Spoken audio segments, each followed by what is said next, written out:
সালবাৰী block কমিটিৰ convention আছিল। আমাৰ UPPL দলে এইটো সিদ্ধান্ত লৈছে এইবাৰ প্ৰায় সকলো ব্লকত আমাৰ কনভেনশ্যনটো পাতিব লাগিব। এনেকৈ আমাৰ প্ৰত্যেক ব্লক কমিটিৰ কনভেনশ্যনটো পাতি আছে। এনেকৈ আজি সালবাৰী ব্লক কমিটি এটা ভাল এটা মানে পৰিৱেশৰ মাজত কনভেনশ্যনটো পাতি আছে।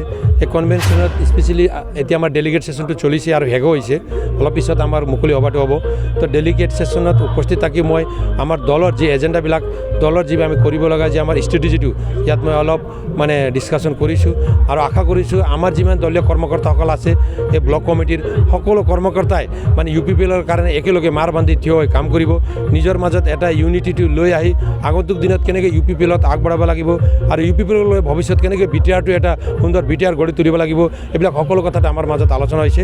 আৰু এই এৰিয়াটো নিশ্চয় ইয়াত বসবাস কৰা সকলো জাতি জনগোষ্ঠী যিমান জাতি জনগোষ্ঠী আছে মানে জাতি বৰ্ণ ধৰ্ম বৰ্ণ নিৰ্বিশেষে সকলোৱে একেলগে থাকি আগন্তুক দিনত UPPLক সহায় কৰি আগবাঢ়িব এইটো কামনা কৰিছোঁ। Thank U.